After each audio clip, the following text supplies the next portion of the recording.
মেয়ের জায়গাটা পরিবর্তন হলে কিন্তু ব্যবহারটারও পরিবর্তন হয়। আসসালামু আলাইকুম, সবাই কেমন আছেন? আশা করি সবাই অনেক বেশি ভালো আছেন। সবাইকে ওয়েলকাম করছি আমার নিউ ডেলি ব্লগে।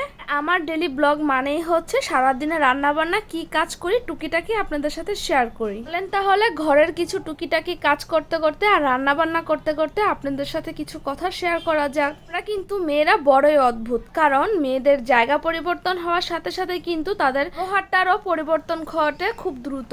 একটা মেয়ে যখন বাবার বাড়িতে থাকে তখন সকালে ঘুম থেকে দেরি করে উঠলে মা চিন্তা করে আমার মেয়েটা মনে হয় ভালো নেই, শরীরটা থাক ঘুমাক। আর যখন শ্বশুর বাড়িতে আসি, শ্বশুর বাড়িতে একটু ঘুম থেকে দেরি করে উঠলে শ্বশুর বাড়ির লোকেরা বলে এ কোন মহারানী নিয়ে এসেছি, এত বেলা করে ঘুমাচ্ছে।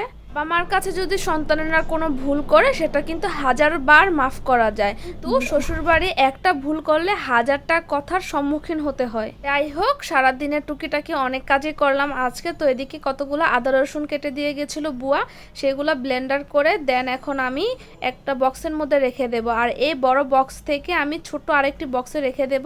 তো আমি হচ্ছে ঘরের অনেক টুকিটাকি কাজ করতেছিলাম। আর যে পরিমাণ হচ্ছে বাংলাদেশের ক্ষয়ক্ষতি হয়েছে, আল্লাহ সবাইকে ভালো রাখুক, সুস্থ রাখুক, সব সমস্যার সমাধান করে দেয়।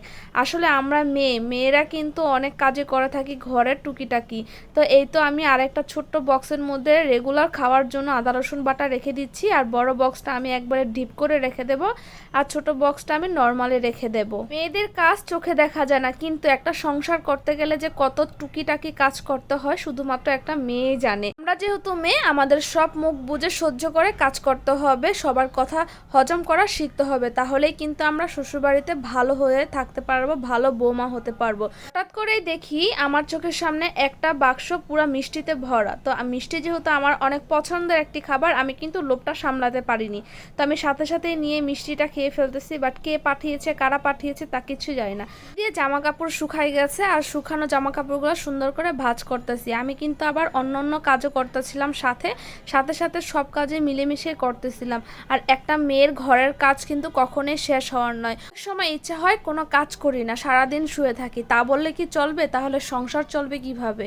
এই বলে কিন্তু টুকিটাকি অনেক কাজে করতে হয়। তা আমরা মেয়েরা কিন্তু চাইলে সবই পারি, কষ্ট সহ্য করতে পারি, কথা সহ্য করতে পারি, কাজও করতে পারি। তো যাই হোক, আজকে সব টুকিটাকি কাজ আপনাদের সাথে শেয়ার করলাম, সকাল থেকে রাত্র পর্যন্ত কি করেছি।